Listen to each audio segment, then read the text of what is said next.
is the electron microscopy. So in the electron microscopy, if we just look at the formula that we already talked about, and d equal to 0.61 lambda n sine alpha.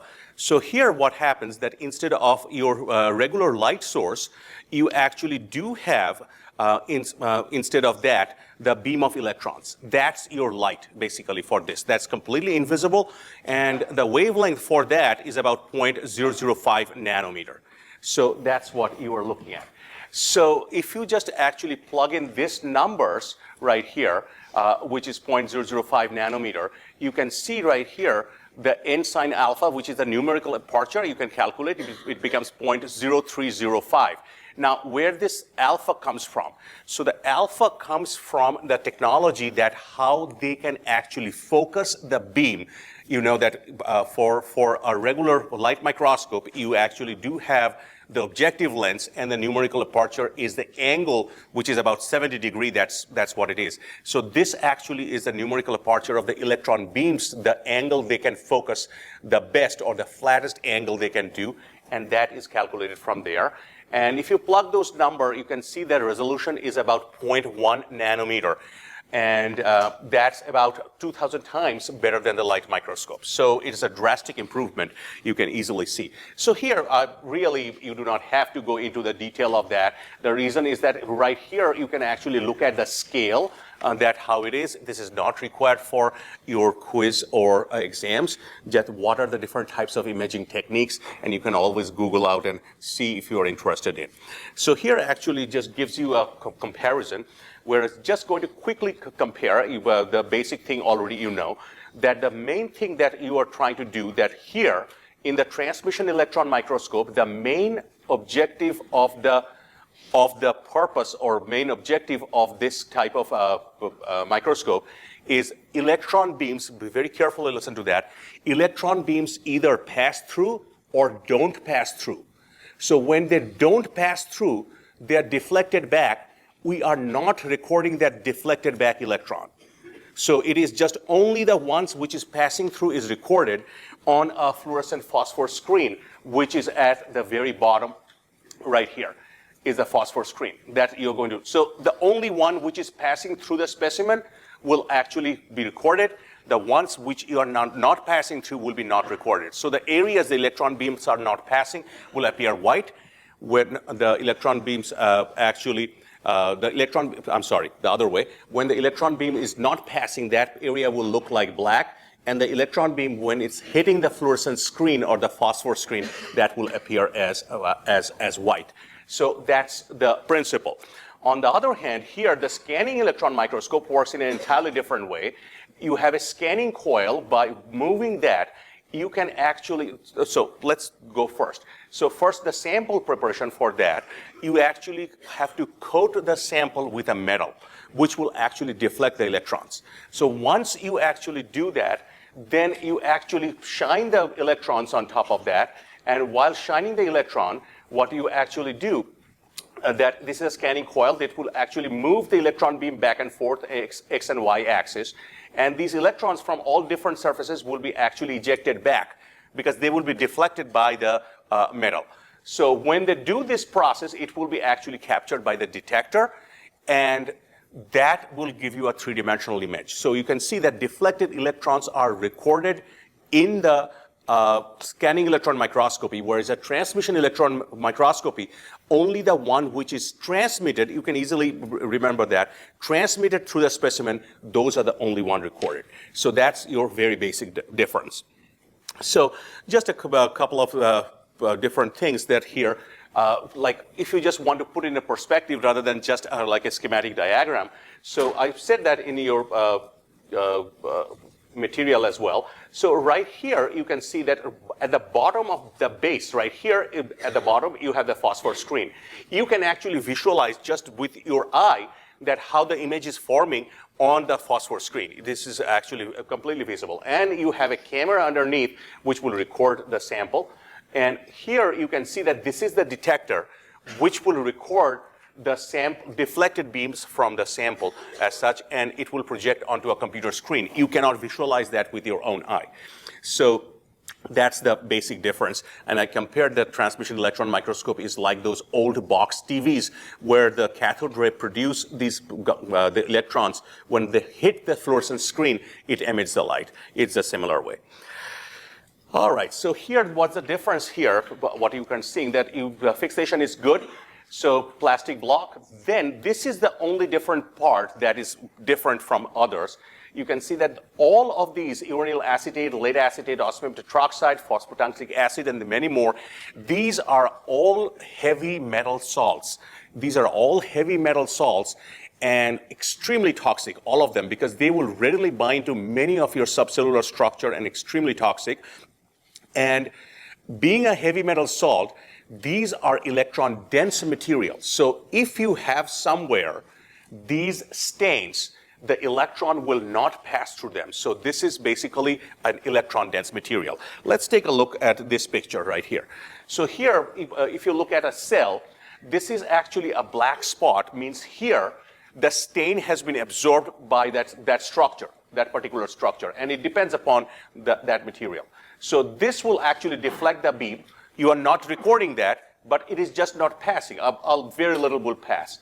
On the other hand, this is an area of the cell which actually did not take the stain or did not stain by the heavy metal stain, and the electron beams will pass through. So this will appear as a white spot, whereas this will appear as a dark spot. So this is basically the basic contrasting of your EM.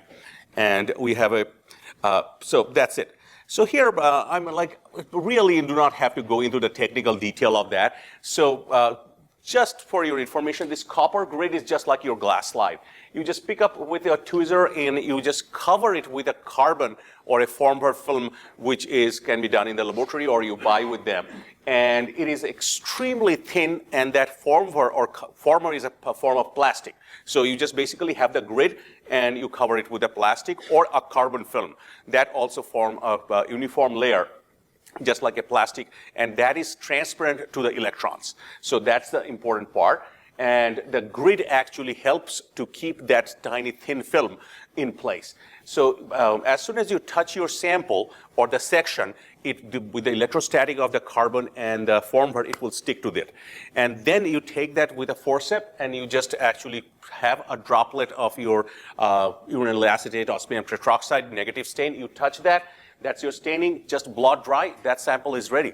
That's it. So the initial process, which is the fixation, embedding, sectioning, that takes much longer time. So then you actually load it onto the electron microscope and visualize them. And if you just think about that even this is 3 millimeter, one of these small section in there, that is like a football field in the electron microscopic view. So you are not going to see any grids or anything like that. So it is so, like in terms of the resolution. So you can appreciate that how the electron dense materials are. You can see the nucleolus is very dark. On the other hand, you can see that the vacuoles appear as clear structure. So basically what you are seeing, when you actually do have an atomic number, the greater the electron scattering is more. So for your dyes that you're having, they are all heavy metal. And that's the reason that when you are having this heavy metal, wherever the heavy metal is actually absorbed, that area become electron dense, or this will scatter the electron, will not allow them to pass. So that's basically what the idea is. So some of the other some viral images. Here you can see that the background is also why sometimes we call this transmission electron microscopic stain as a negative stain, because you can see that it's uniformly actually colored, or there's a uniform heavy metal in the background, which is the dye. And then the white areas are the part of the virus which actually did not absorb any material, and that darker areas actually absorb the electron dense stain. So that gives you a contrast, and you can see that and some of these. So here is an idea that when you are looking at, so this is the whole virus that you are looking at. They are really small, 100 nanometer. Whereas see, the cell is in a micrometer range. So when you're looking at, suppose this image, this is just only a section of the whole cell. So just make sure that you understand that process. And bacteria being eaten by phagocytosis. Some of the latex bead is endocytosed by an amoeba, and you can look at these and so on. So here is a pseudo-colored image of a Golgi and how it is actually done. And make sure you understand this process, that just your transmission black and white electron micrograph can produce that. So what you do for this is a serial sectioning, and you have to keep track that how you section that. And actually the computer nowadays actually can do that. And for each section in one plane, you take an image, computer automatically actually catalog those images, and you stack up those images computationally to produce the three-dimensional image. So a Golgi complex, and you can see the white ones are the vesicles which are coming out from the endoplasmic reticulum, and they are actually coalescing to the cis face of the Golgi, and after coalescing, they will be transported towards the sorted out and transport towards the transface of the Golgi, and see that these are the secretory vesicles that being formed. So that's your 3D reconstruction. So here is actually another idea, and make sure that understand the difference between this technique, because this is similar to a scanning electron microscopic technique, and I will just focus on that. So here it is a metal shadowing technique, or sometimes it's called a metal replica technique. So what you do that you take the sample here and you cover that with the evaporated platinum. It could be gold. You just put in a vacuum chamber. You have this small particle of the platinum or gold on an arc. You just heat it intensely. It will spray in that vacuum, that material, and it will put a thin film on top of the material. Very, very thin film. And then you actually evaporate the carbon the same way. It will put a carbon on top of that, and this is just a protective material. And you use hydrofluoric acid. HF is hydrofluoric acid. It will dissolve the glass or mica. And now you actually have this top material, which is just, you do not even have the glass or the original sample. The original sample is gone. You just have a 3D replica of the metal. So it's just like a mold. And you take this material and you load it on this copper grid. And when you visualize, you can see that's poliovirus. This is cytoskeleton. These are not the real things. This is a metal replica of the original thing, but gives you a good amount of detail. And you can see that this actually gives you, to some extent, a three-dimensional structure from transmission electron microscope. Remember that we always think about that the three-dimensional structures comes always from scanning electron microscopy. But here, by this technique, which is the metal shadowing, you can actually give a three-dimensional structure. Just you can think about, if you remember, that you have your bright field microscopy, which is regular microscopy phase contrast. If you just go to the DIC or the Nomarsky, it gives you a 3D image. The technique is entirely different, but this is the same way that it can produce a 3D image. So how it actually happens, so let's take a look at how this actually works. So think about this, that all these virus particles are actually coated with the metal right here, evaporated with the metal.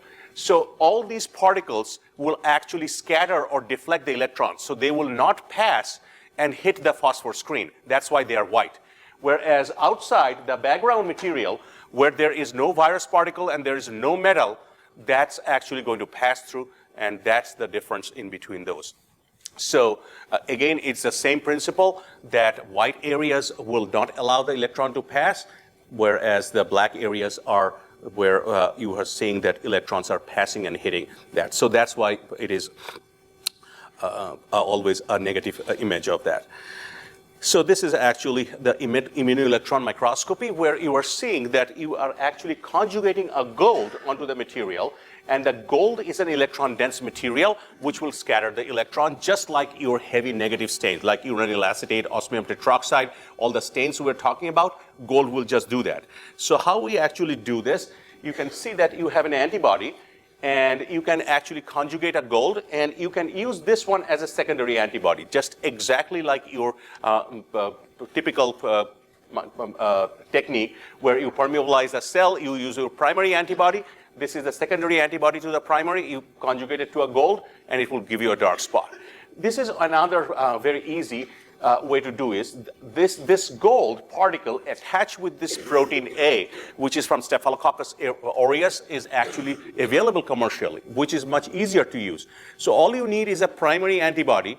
You just allow the cell to take up the primary antibody. It will bind to the specific organelle or the proteins that you're looking at, or the proteins in a specific organelle, and you just actually add this protein A gold. The protein A always binds to the FC, which is the constant region of the antibody. No matter what kind of, it will always bind to that. So, and then you wash off the excess, and this is an electron-dense material. You will see the image as a dark dot, a spot. So this is your immunoelectron microscopy. Same way, you can see that here, catalase is an enzyme which is present in the peroxisome.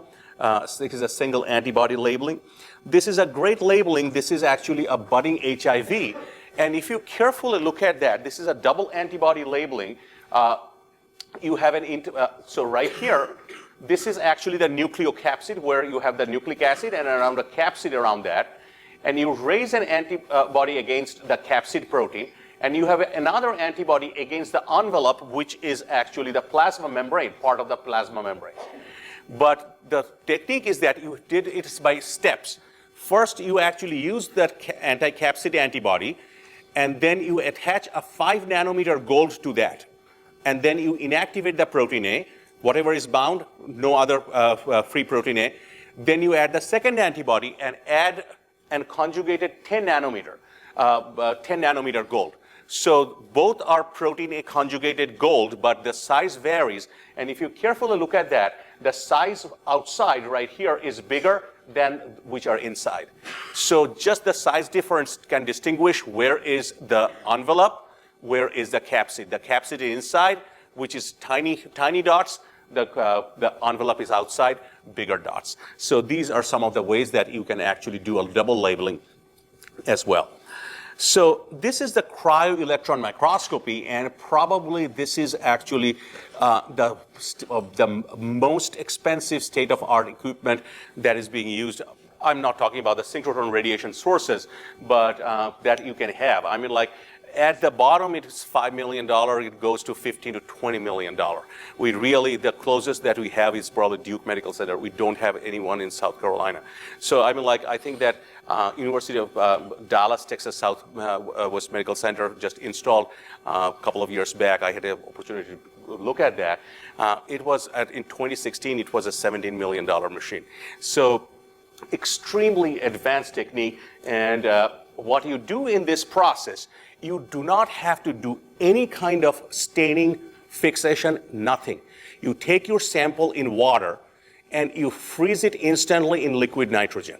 So what happens that when you actually take water and you freeze that, you form ice. So there is a problem with the ice. Ice forms crystals. And these crystals, you have seen those pictures of the ice crystals that you hang on your Christmas tree. These are spikes. These spikes will actually damage the cell structure completely. So if the water inside a cell freezes and becomes ice, it's going to kill it. And this is how, like, you know, that the frozen trees are dead. That's a classic example that why they are dead, because that kills the cell, basically. In this process, when you actually take the water and immediately dip it in liquid nitrogen, what it forms an amorphous ice. There is no ice crystal. It's like glass. So it freezes in such a way, and it is called as a vitreous ice.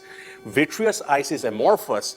It will not form any kind of crystal. It is just like a glass-like structure, and it puts that sample inside the cell. It is vitreous ice as well, and it will just freeze it in time. There is no time for the ice crystal formation reaction to happen, so that the water molecules actually have time to orient themselves to form that structure, because the freezing is so fast that they don't have to orient themselves that fast. So crystals doesn't form. So now you take that sample in the vitreous ice. It's constantly being cooled in there. And then you actually take the image. And when you just if you just take the image in one plane, okay, all right, you can just get a black and white image. Now, that's just two-dimensional. But what you do, the extension of that is the most common thing people do, which is the cryo-electron tomography. You actually put that sample on the stage, and you tilt the stage in increments of 1 to 2 degrees in every direction, x, y axis up to 70 degrees. So each time you have the image recorded, and there is an extremely powerful computational algorithm, and that algorithm is actually going up and up. Each time you have just a little different picture of the material, and it can actually come up with an amazing detail of three-dimensional structure and amazing details you can look at literally at the atomic level, and just gives you an idea right here.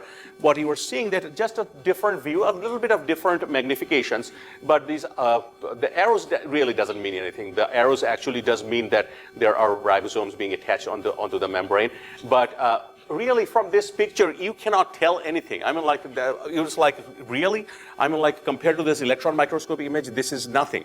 But when the computer actually reads that, it takes into consideration each and every pixel, and it can render it with the powerful. So the computational power is basically the limit for the cryo-electron microscopy. So from that image, it can actually construct these pores right here, you can see, and this is the bottom of the pore, the top of the pore, this is a nuclear pore, and you can just Google that cryo-electron microscopic images, and you will be amazed to see that how these structures are. Now the question is that always you can be skeptical that, okay, all right, if you're telling me that is the structure, how this is actually in reality true? You can go to a level which is the atomic level, that's why I put this one, and you can see that this is at a 1.8 angstrom resolution of cryo-electron microscopy, which is close to the X-ray crystallography, which used to be the technique that actually cryo-electron microscopy is now replacing. So from X-ray diffraction pattern, you can actually get these electron density maps. That was the previous technique, X-ray crystallography, electron density map from the diffraction pattern. Again, you do not have to remember this. But now you can get the electron density map directly from the cryo-electron microscopy, and you can see that you can fit these amino acids in there. Look at the classic example of that. Here you do not have the hydroxyl, so you do not have this extension. Here you have the hydroxyl, and you have the extension. So it tells you that when you actually look at a structure, molecular structure, it is not just a science fiction, it is actually a real material of the molecular structure. Structure of ribosome was solved the same way. So let's look at the scanning electron microscopy. As we said, that again, I'm not going into the detail that how it is done. It is a 3D image, and you can see that this is actually a comparison of, like, see, the Nomarsky DIC, regular TEM. So this is a classic example. See that you have an electron dense material. The electrons are scattered. This is electron porous material. Electrons are actually passing. And you can just only get this flat two-dimensional image. When you actually coat them with a metal, and if you just look at that, you can easily appreciate that how much detail you can actually see. So this is actually your lower respiratory tract. You can easily see right here, not only these are all your cilia, which traps your dust, bacteria, everything. This is a goblet cell, which is the secretory cell, makes the mucus. And these are the columnar cells. And you can see right here is the nucleus. You can easily see that, and right here is the basal membrane. So amazing detailed three-dimensional structure is seen. But remember that the scanning electron microscopic resolution is lower than the transmission electron microscopic resolution. And this is like, you can, just an overview of that. So again, a macrophage is actually phagocytosing the red blood cells. You can easily appreciate those. All right, first clicker question.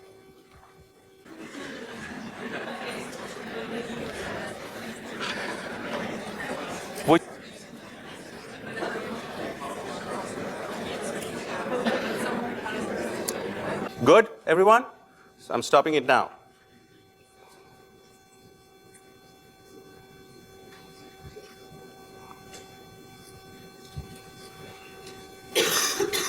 Why 98%? Where'd the 2% go? Okay. All right. So that's still good. That's scanning electron microscopy. That's what it is. So let's go back to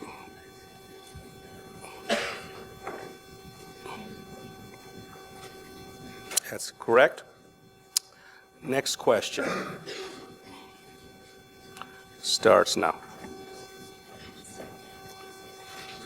Which of the following microscopic sample preparation does not involve fixation or staining, and use vitreous ice or amorphous ice for emboiding?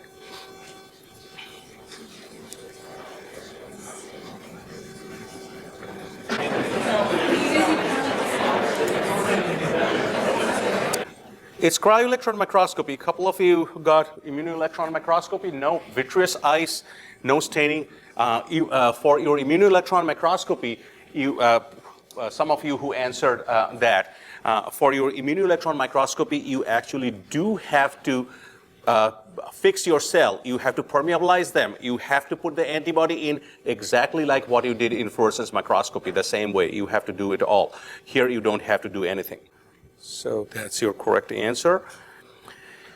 So the next part that we are looking at is a fairly easy process, that how we actually disrupt cells to isolate organelles that we are interested in for either visualization, biochemical testing, and many, many different techniques. So the main thing that here I'm just pointing out, that the ultrasonic vibration is usually the technique that we use most of the time right here. Ultrasonic vibration, which is a sonicator, is a machine and main of these. Then you actually make a homogenate or extract. And I added one line here, add PMSF. If you remember that, when we were talking about the drugs in that big chart, I told that that's one of the things, phenyl methyl sulfonyl fluoride, that you will probably use every extraction. That is a protease inhibitor, serine protease inhibitor, which is whenever you actually disrupt the cells, this serine proteases will try to chew up the material, and the PMSF actually stops that process. There are many other, but that's one of them. So then what you do, that you actually take to a centrifuge, and these centrifuges can be small tabletop to ultracentrifuge, which can produce 300,000 Gs. Those ultracentrifuges actually is turbine driven, and you can well imagine that how much force is generated in there. So there are some funny stories I'm not going to talk about too much and waste time, but earlier days it has been seen that some of these that was used to actually isolate the different plasmid DNAs and the chromosomal DNA separation as such. And they used to run it overnight many times, like 24 hours at 300,000 G. And there are stories that the rotor, the machine exploded, and the rotor actually flew through the concrete roof. These are 1970s, 80s stories. That doesn't happen anymore. But they're explosion proof. If something happens or breaks out, they will contain the material. But you can imagine when you are just doing that kind of G, what can happen. So what you do, you take the homogenate and you do a low speed spin 600, and after that you load it up, and then you actually separate the nuclei. You pour the supernated out and load it to progressively higher and higher G and time, and you can isolate the different things. But you can see that you have a problem here. Right here, when you actually take after the 50,000 G, you actually get the mitochondria, chloroplast, lysosome, peroxisomes. All of them have a slightly different densities, but this process, which we call as a differential velocity centrifugation, you cannot separate them. So you have to go to this, which we called as an equilibrium density gradient centrifugation. So the first question is that how you set up these densities. There are two ways. A classic old school, you actually make a sucrose, phycol, cesium chloride. These are very popular density gradient material. Again, repeating, sucrose, phycol, which is also sugar-based material, and cesium chloride, very popular. So you make all these, say, for example, 5%, 10%, 20%, 25%, 30% solutions, and then you take probably just 1 ml, you just put that dense solution, say 30% at the bottom, then very carefully layer the 25% on the top, they are not going to instantly mix. They are going to gradually mix and make a gradient. This is one of the techniques that you can do. You can completely automate the process. You actually do have a solution where you have just like a 10%, 5% solution, which is the lowest gradient, and then you have another container where you have a 30% solution, which is the strongest. This solution percentage, I'm just taking empirically. It will vary depending upon the material. And then you have two tubes come to a peristaltic pump, which is controlled by a computer, and this actually have two valves that can be controlled by a computer, and you can generate a gradient. So two things coming, and they will mix it at the right proportion, and all you have to do is that put the tube on the top, and it will actually put from higher density. So initially you will have, say, higher density in the B container. That's actually flowing more, A container flowing less, and that mixing will be completely automatically done to make that gradient. And then what you do that you actually put once the density is done, whether manual or automatic, you load the material at the top very gently. So your lysosome, mitochondria, chloroplast, if you just try to isolate them, just layer them with a pipette tip at the top, it will float. Now you load that and do your centrifugation. And they will separate according to their densities. So these are usually the plastic cellulose and cellulose acetate tubes or something like that, which you can puncture with a needle. So you can actually puncture the bottom of the tube, and you actually use a fraction collector or manually. So the dense material will come to the first one, and then the second one, third one. You collect the samples, and probably like say 100 microliter in each of these tubes, and you will actually identify that where you have the activity. So suppose if you're just trying to isolate mitochondria, and you can actually identify it by a biochemical assay, which is specific to mitochondria, or if you just isolating peroxisomes, you can do a catalase or peroxidase test to identify those. So that's how you can actually identify that which fraction contains your material. So that's basically the overview of the technique. This is another purification with an anti-clathrin antibody. So clathrin is a vesicle, and you just make an antibody against that, and this antibody binds to the protein A. So you have a homogenate, which is a broken cell, and then you put the antibody in there, in that crude mixture, and then you add some broken Staphylococcus aureus cells or protein A purified, whatever you wish. And then what you do that you actually can isolate those complexes separately by the centrifugation technique as well. So you will have isolate a particular organelle by this process. This is antibody purification, often called the affinity purification. So the last part of this is, again, this was actually the material for the third chapter. We are not going to go into the detail of that. Now you have isolated the organelle, and you want to know that what proteins you have. Suppose you have mitochondria, what are the mitochondrial proteins? So what you do that you first actually digest the proteins with an enzyme, which is usually trypsin. So it will just chop the protein at every lysine arginine, and you have these small peptides. So these peptides, you actually put that on the sample, and this is a mass spectrometry, which you call as a matrix assisted. This is your matrix. Laser desorption ionization time of flight. So this is the matrix where you have all the peptides. You shine a laser, and it will actually ionize the sample, ionize the peptide. And these ions will form, and what happens that here you have a detector. The ions will move towards the detector, and the lightest and the smallest will actually move fastest. That will be recorded. And what you do, that the proportion to the square root of the mass to charge ratio is the time of flight. So for each of the particle hitting the detector, you can actually find its mass from the time of flight. So that's the thing, that you're finding the mass of that, and this is basically the mass of the peptide that is hitting in there. So now what you do, that say for example, you have all the sequences of these mitochondrial proteins in the GenBank or the repository, wherever it is. So it's a complicated process. Remember that. You have all the nucleotide sequences, And from there, you can derive that what could be the protein sequences looking at the codon, looking at their open reading frame.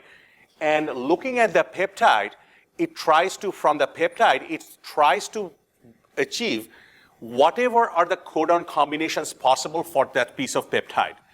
And they actually can match that with the database. It's a huge amount of mathematical work. It's a lot of things because you have lots of different combinations, and you mix and match, and you put those peptides to the corresponding sequences, and you can ID each and every protein.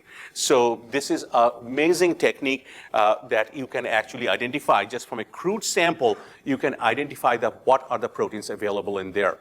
And your book says that more than 500 proteins, this is how it has been done. There are some modification of these techniques, like we call it LCMS, liquid chromatography, followed by mass spectrometry, but that's all you need. So here is the detail of that, what we just said.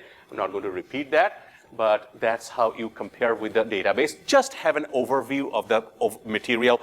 Do not have to go in between lines that what it is. But this is an extremely powerful technique that's in your book, last small section. That's why we went through that. So that's pretty much your chapter 4. So we will do a clicker question quickly.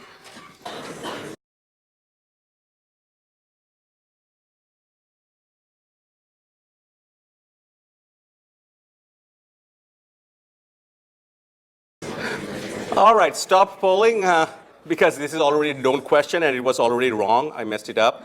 All right, isolation, that's the end of that. Then we are going into the last part, which is the molecular genetic technique. 6.5, just only one section, how we basically silence the gene or stop its function. So what you are going to see here, that these are some of the process by which we can replace a normal gene with the other sequence, introduce an allele whose encoding protein inhibits the function of an expressed normal protein. So that's another way. And a promoting of destruction of the mRNA in the transcribed gene. See that in the second and the third one, we actually don't modify the gene. The gene is still in the organism. We just somehow stop it from working, some different technique. In the first one, we completely knock it off. So let's take a look here at what we are doing here. This is done in the yeast, and this is how all the 6,000 genes of Saccharomyces cerevisiae, which is a common yeast, has been identified by this way, like their function and everything. So here what you have take a target gene right here, which is flanked by a 20 nucleotide sequence on each end. So you actually make a primer where you have this sequence of this, and you have a sequence of this from there, which is this primer. Then you take a CAN-MX, and this CAN-MX is actually a gene which actually gives resistance to G418, which is called a genticin, and that's basically an antibiotic. So that's a selection material. So CAN-MX gives resistant. If you add that antibiotic to the media, it will grow. So you do a bunch of PCR reaction, and in the PCR, so now you have this CAN-MX, which is flanked by the region of your target gene sequence. So that's the thing. This is your disruption construct. And then you put that material inside the cell. And I just discussed that how you do that. There are some methods chemically. You can actually put the cell material in the cell, like rubidium chloride, calcium chloride. Don't have to write that. But if you use some of these chemicals in the chilled condition, it allows the yeast to take up the cell. Or what you can do, you just put a mixture in a small cuvette, you add your DNA, you put the yeast cells, and you actually do a quick electric pulse, which is called an electroporation technique. That quick electric pulse will actually allow the cell to take up DNA. So that's called electroporation. So you got the DNA inside the cell. So once it goes inside the cell, what happens that there are plenty of proteins in the yeast cells which are actually can do homologous recombination.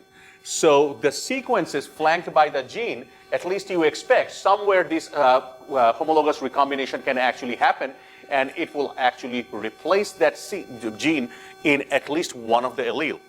So being diploid, if this is actually growing as a diploid, there is still that gene is still there. There is no effect. But when it actually forms a spore, that means it becomes haploid from the diploid. You can expect that at least half of them should actually have that replaced gene with the kanamycin resistance. So now the problem is that, think about this, that if the gene's function doesn't have to do with any lethal, it is not a lethal. So if you just remove the gene, still the bacteria, still the sample will grow. I mean, like the yeast will grow.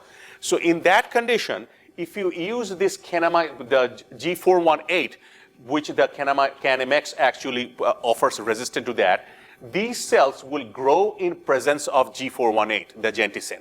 These cells will die because there is no resistance to that. So that is your selective marker.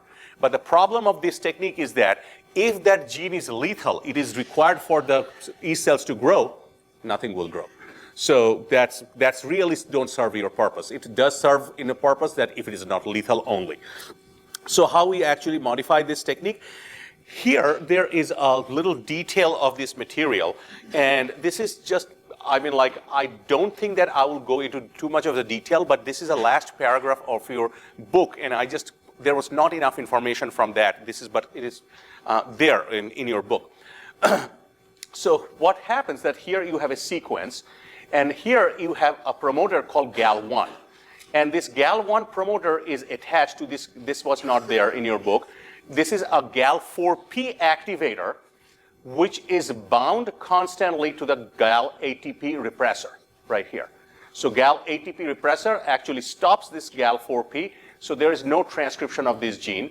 And what you are seeing that when you grow the yeast in presence of glucose, now remember that this was not in your lecture slide, so not the lecture slide, not in your slide, and not in your material, but I will add this to that.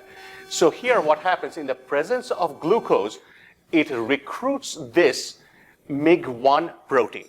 So this MIG-1 protein sits in here, and this is basically an enhancer or silencer which sits in here, and it actually recruits another protein which is called TOP1.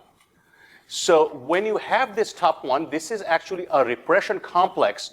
What happens, it recruits HDAC. So what happens, if you remember that, when the DNA is actually wrapped tightly around the nucleosomes, that is not good for transcription. You have to make the DNA loose so that it can transcribe. To make the DNA loose, you have to use you have to remove these histone deacetylases. If it is acetylated loose, so what happens that it actually stops recruiting this histone deacetylases, and that will not make this particular area loose. So this is a very tight DNA. Transcription is suffering. So trace level of transcription. Now, if you actually use something called raffinose, then this MIG-1 will not be recruited. So still, this is in there, which should stop transcription. But what happens, think about that. This is an activator molecule which is actually sitting in there, and once in a while it can fall off. If it's fall off, RNA polymerase can bind in here, and it will actually transcribe to a low level. Here, you have one block, a second block. The second block is gone in absence of glucose, but still you have some block. That's why you have low level of transcription. But what happens that when you actually have galactose, you will not have that, and the galactose will actually remove that repressor right here. So you will have a high level of transcription. So these small modifications you can actually do, and this is basically what is called as a promoter can be regulated, and with the different chemicals as well. So this is a much more precise understanding of the gene function. I will make sure that I just put that slide, and I will just modify that your take-home video lecture. I will just insert this part there so that you have just everything in all places. So here you have another gene knockout technique. What you are seeing in this one, you actually do have neomycin R, which is having a sequence flanking this, and there is another TKHSV, which is a thymidine kinase gene from human simplex virus. Whereas the neo-R is from neomycin resistance. It is also, again, resistance to G418, the same way as CAN-MX. So what you are trying to see that how the same process. You have a target gene which has this flank sequence which is orange and orange. You actually make a construct with this neomycin with it having the flanking sequence which is similar to the flanking region of the gene X. This is the same technique that what we've seen. But outside this region, you have another place where you have this TK HSV gene, the thymidine kinase. Now what you do, that if you just add this material, if there is a homologous recombination, you can actually see that you actually added that neomycin resistant, you disrupted this gene right here, disruption, and you have that neomycin resistant gene goes in there. So this is one step. Now what happens, on the other hand, right here, if there is a non-homologous recombination and there is a random insertion of that gene, what can happen that right here, this particular thymidine kinase can get also inserted. So here you can see that you have the neomycin R somewhere else, and as well as a thymidine kinase.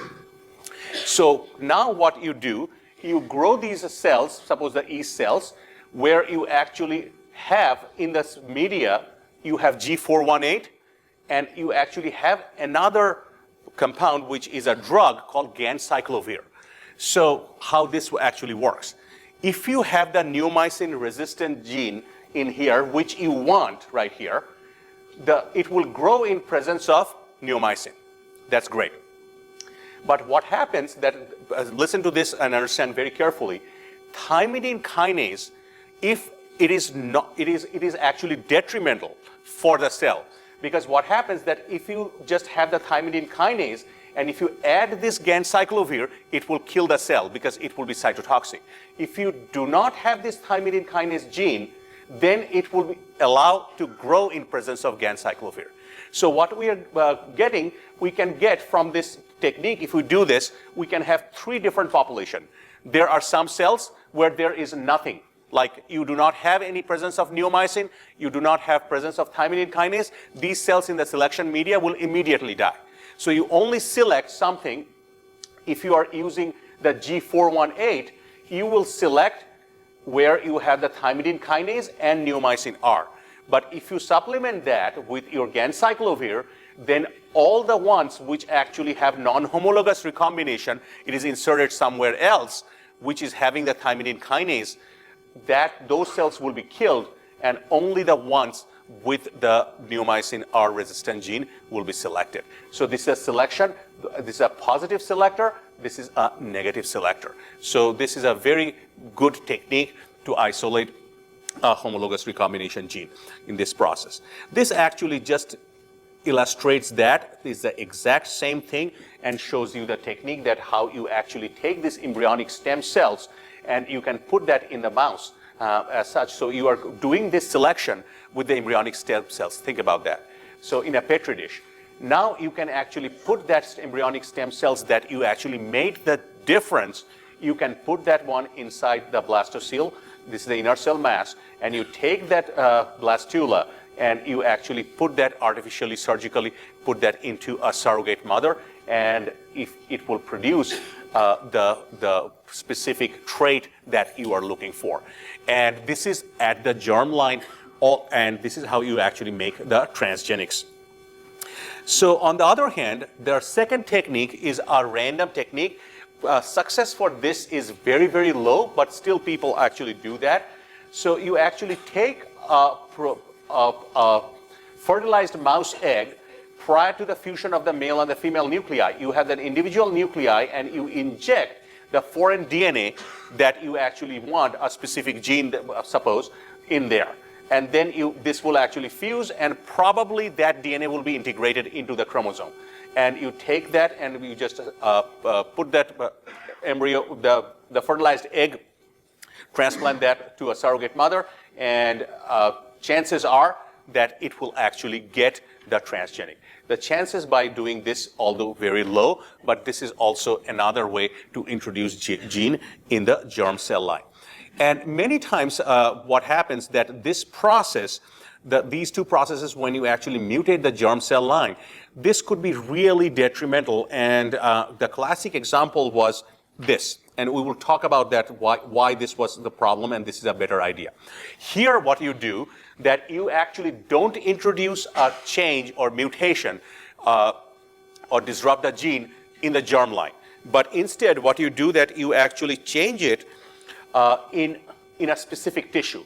So here, what we are looking at, that you actually have a LOXP mouse, and this LOXP mouse actually do carry all cells this endogenous gene with these LOXP sites. So you have a gene where you have this 1, 2, and 3. These are the exons which will make the gene. So the proper gene is 1, 2, 3. In between the second part, you have this intron, which will be the black area is the intron, which will be spliced out, and you put the 2 LOXP sites there. This is your construct. Now, you put this one in the mouse, and the cells not expressing the other thing will actually have no effect. You actually put this one in the mouse. You take another mouse, separate, where you have a heterologous gene, which is a Cre mouse, that all the cells actually carry a Cre gene. So make sure that you understand that this is already transgenic, this is already a transgenic, because you actually put this LOXP here, you put the Cre in there. So you are now crossing these two. So now what's happening, that here you have the LOXP site in this construct, and the Cre is coming from that. So what happens, where the Cre actually finds the LOXP, it's going to cleave that area. So in this way, you can see that on the flanking region of 2, you have the LOXP site, and the Cre is going to chew this off. So this fragment in the middle of the gene, the 2 is gone. So it will just only have 1 and 3. And if the middle portion is essential for the function, that gene is knocked off. So what you can do, the idea for that, the Cre is expressed with a cell-specific promoter. This is the most important part. See that here, all cells endogenous are with a LOXP flanking region, but here you have a cell-specific promoter. So just think about that suppose I actually put a promoter where the Cre will be expressed only in liver cells, nowhere else, or say only in the brain cells, nowhere else. And this phenomena will actually happen only in that tissue, nowhere else. So that's your tissue-specific knockout. And a classic example for that is a glutamate receptor. And again, this is for emphasizing you do not need any of those pictures for your quiz or exam. So the scientists actually try to mutate this glutamate receptor or knockout. So if you just knock out your glutamate receptor from the mouse actually dies neonatally. So it will not survive. It's needed. So what they did, that they inactivated this only in the hippocampus of the brain, and they actually found that these mouse actually do have learning deficiencies. So how do you do that? There was some funny videos. You just actually made a maze and you put food. These which are knocked out gene for the glutamate receptor cannot find it, or takes more time to find it, whereas the ones which are normal find it faster. That's how you can do that. And this is a classic example that how you know that glutamate receptor is responsible for learning and memory. So big achievements out of these things. So here, a knockout by a negative dominant allele, a little bit complicated, this process. So in this process, what you are actually looking at, you actually have a blastocyst. Sometimes it fall asleep. So you are having a blastocyst right here with a black mouse, which has an AA, X plus is its genetic combination. These are the alleles. And you take the brown mouse genomic DNA from here, and you actually have this AA, capital A, but you have an X minus and X plus. So there is a heterozygosity right here. And then you actually take this blastocyst and you foster mother, and right here the possible progeny will actually have completely black, that is one possibility, or they will have a chimeric, which is a black and brown. So if you look at that, remember that all the germs will be A and X plus, because remember that A, X plus, all of the blacks will be A, X plus, that's their allele. On the other hand here, if it is a black striped mouse on a brown, you know that there is some crossover happened. So the possibility is AX plus, AX minus. On the other hand, you can have AX plus as well. So it has to have a crossover, otherwise this actually cannot happen. So what you do that you actually back cross with this black, which is all AX plus with this phenotype.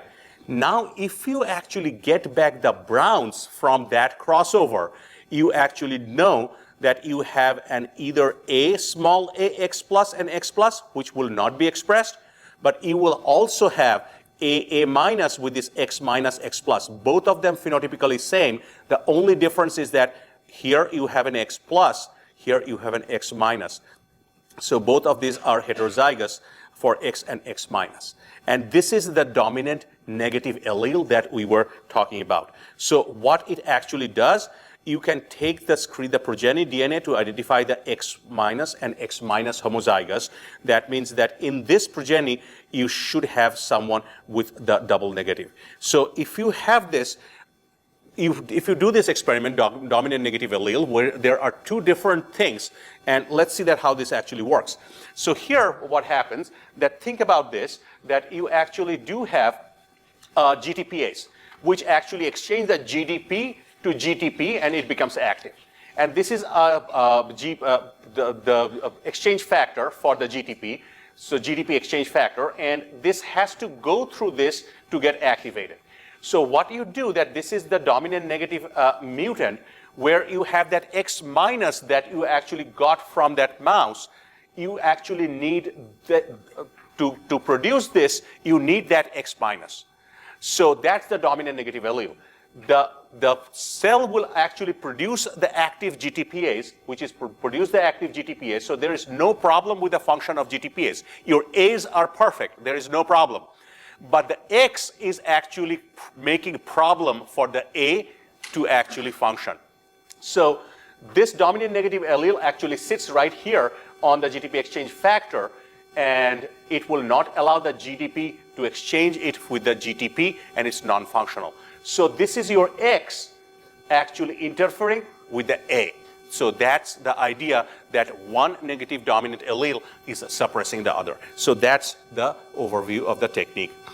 So here is the RNA interference. Quickly, we are talking about, this is called RNAi. Everybody knows these silencing, and you were reading somewhere else. And what you do that, this is a silencing RNA technique, and the double-stranded RNAs can actually break the genes. So how you actually break the mRNAs, sorry, excuse my, so break the mRNAs. So how do you do this? You can either just transcribe these sense and transcribe this antisense, and this basically the specific gene of your interest. So when you make this, the mRNAs by the transcription, you actually put them together in a test tube, makes a double-stranded RNA, and from here the dicer will make a siRNA, which will actually bind to your target sequence and degrade it. Here is another way that you can make a hairpin construct where you have a sense gap sense. These stars are actually this portion right here, and this is the antisense. That could be actually also done. So you can easily just put this construct, and you can just put that in a C. elegans embryo, and you can see right here, this is a gene is expressed producing that color. That gene is silenced by this way. So how this actually works? In a very simple way, that you have a double-stranded RNA, either hairpin or anything. So the dicer is the one which will actually cut it in a 23 nucleotide sequence. And then it will recruit a couple of different proteins like your TRBP, Argonaut, and this what you call as a RISC, or the RNA-induced loading complex. So this is being loaded, and what happens that it will change, the loading complex will take away one strand of the RNA, and it will hybridize just only one single strand of the RNA with your target sequence, and all the mRNAs will be degraded. You have the proteins, but all the mRNAs are degraded. So that's the process. The last one, probably everybody in the street actually knows about the CRISPR-Cas9. So this is actually being isolated from the bacterial system. They actually help them to with the bacteriophage infection. So you actually take the sequence of your gene, and this is your target sequence. Next to that target sequence, and you just probably just for disruption, just need 20 nucleotide. That's good enough. And you can take a scaffold right here, which is a binding protein for something, and it will produce an RNA with the scaffold and your functional gene. And also you take a Cas9 structure, and this Cas9 expression will produce this Cas9 nuclease. You actually put them all together, and your target, what's going to happen, this particular sequence is going to find the double strand of your DNA, which will be separated by the Cas9 nuclease. When they separate this double-stranded DNA, this guide RNA, this is called the guide RNA, will actually hybridize to one of the strand of your DNA, and that will basically allow the Cas9 to cleave that piece off. So this is basically the process that how it actually happens. And you can do this. One, you can actually completely break that gene. So if the gene is broken, it's have a frameshift mutation, it may not actually function properly.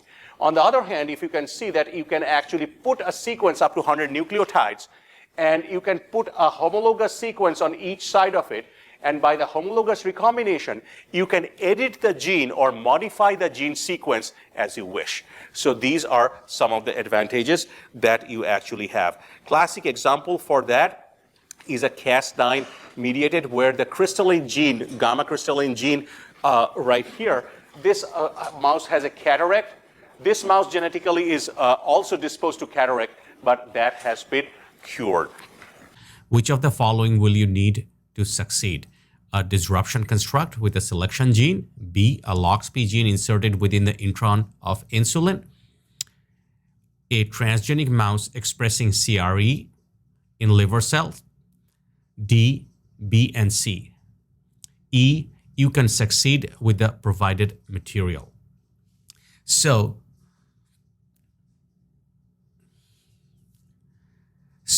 just carefully look at the question.